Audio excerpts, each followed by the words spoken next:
When you pull your nail strips out of the package, you can grab one row of 8 and put the other off to the side.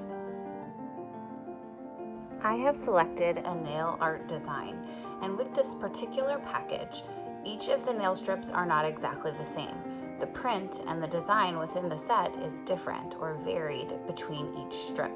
So I'm going to plan my manicure and decide which print I would like to have on each finger.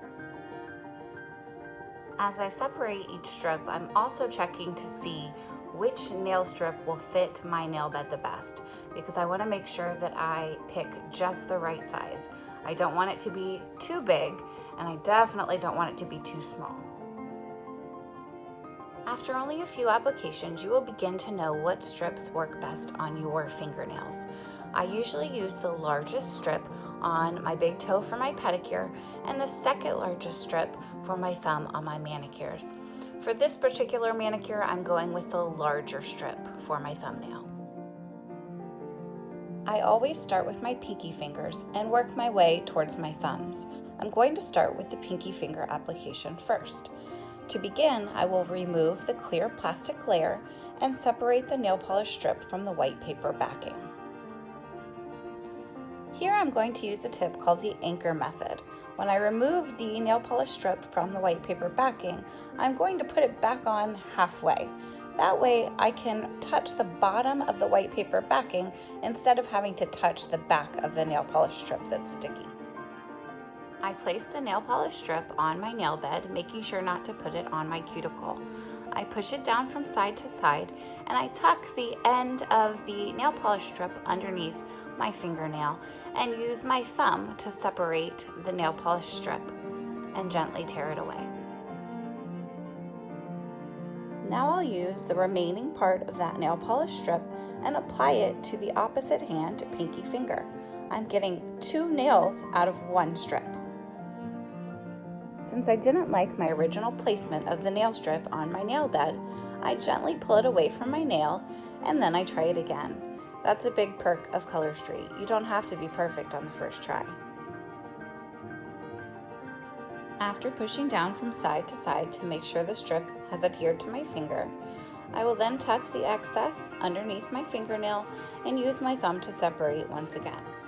I like to save the little strip that's left over from the middle because this tiny little piece will work on a tiny little toe. Now I will use my thumb as my tool and I'll push down along the edge of my nail bed and remove any of the extra polish that was left on my skin. Now I'm ready to apply the nail polish strips to my ring fingers. I will repeat the process. Remove the clear plastic layer, separate the nail polish from the white paper backing, and use the anchor trick. Sometimes when you pull off the tab, a little piece of the nail polish will be sticking out on the end. I want it to look rounded, so I'm going to do my best to get those little tiny pieces off so the nail polish strip is rounded. I place the nail polish strip on my ring finger and I make sure that the placement is not on my cuticle or my skin on any point. I need to make sure that I do a good job of pushing down the nail polish strip onto my nail bed. This is a very important step. I don't want to begin pulling the nail polish strip away at the end if it's not properly adhered to my finger. At this point, I like to clean it up just a little bit to make sure that it's nice and smooth on the end and that there's no polish on my skin, but I will do a lot of that afterwards. Then I take the remaining polish from that single strip and use it on the opposite hand, ring finger, and repeat the same process.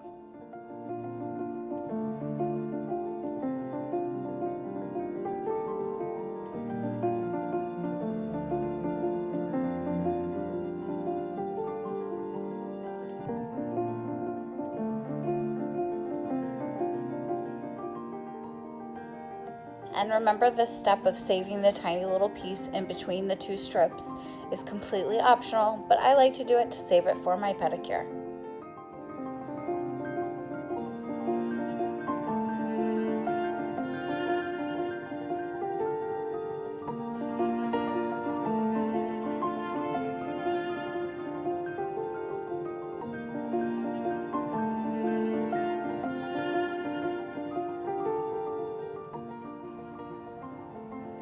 I'm not entirely happy with that placement, so I pick it up carefully and I try it again.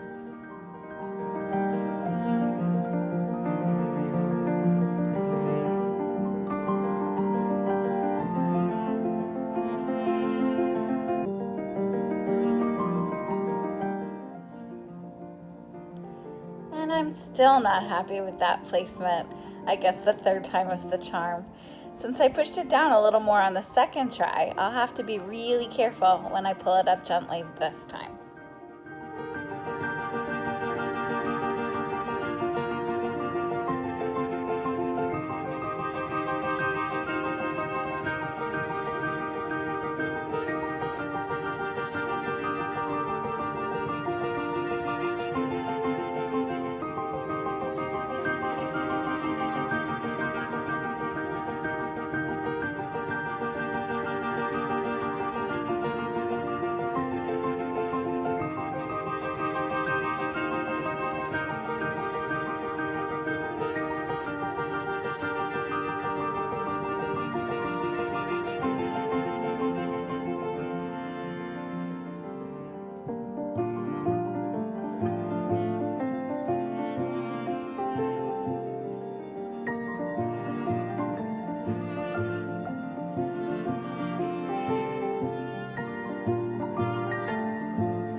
Here you can see how helpful that anchor trick is. I'm holding on to the paper backing instead of holding on to a sticky nail polish strip.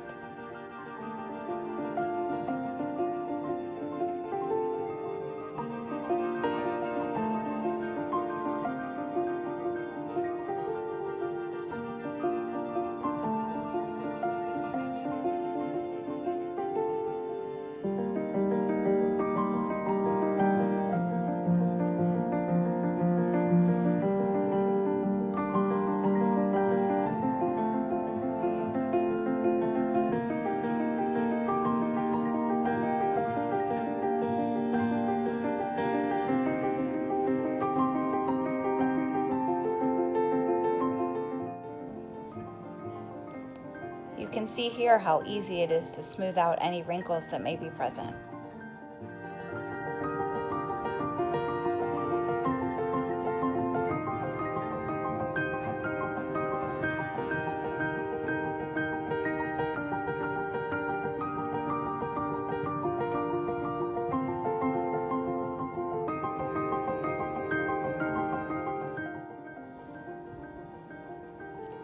I could probably make either the largest strip or the second from the largest strip work on my thumbnail.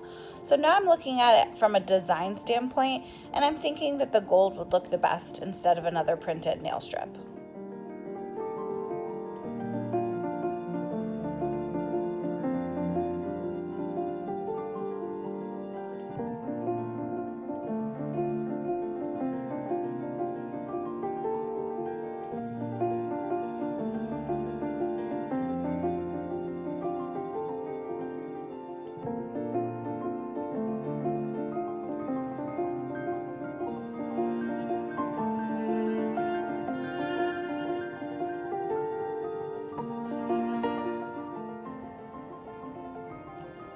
You can see that I'm still using my thumb as my tool. This is why I start at my pinky and work my way over to my thumb. I want to be able to use that as my tool for as long as possible.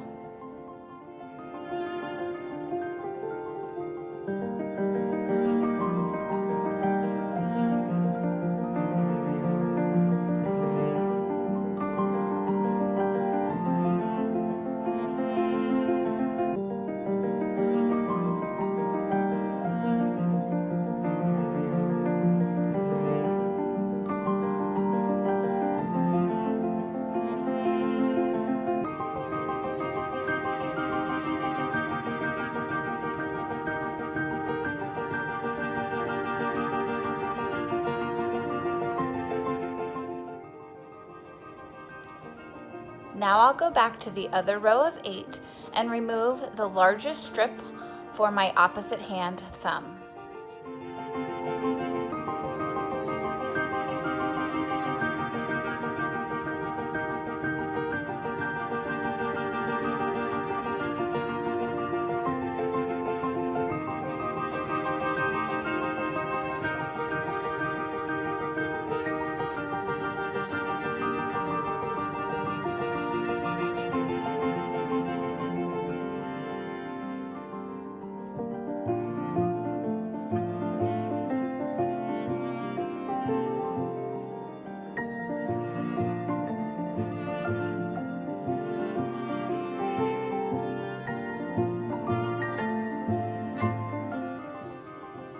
Oftentimes I'll use a cuticle stick for this last finger so that I don't mess up the polish that I have on my first thumb.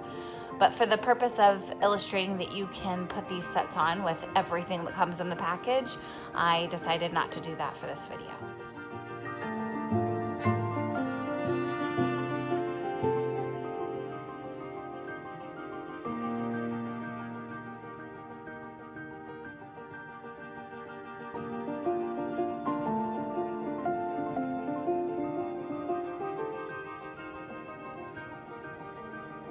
As a final step, I take out the nail file that was included in the package and I use it to clean off any ends that are not smooth along the tip. Sometimes I like to let the strips cure overnight before I do this, or let them sit for at least half an hour before I start to file any excess off. That way I can make sure that I don't accidentally pull off some of the nail that should stay on my nail bed. I like to give it some time to cure before I do that. But for the purposes of the video, I wanted you to see how I can clean up the tips.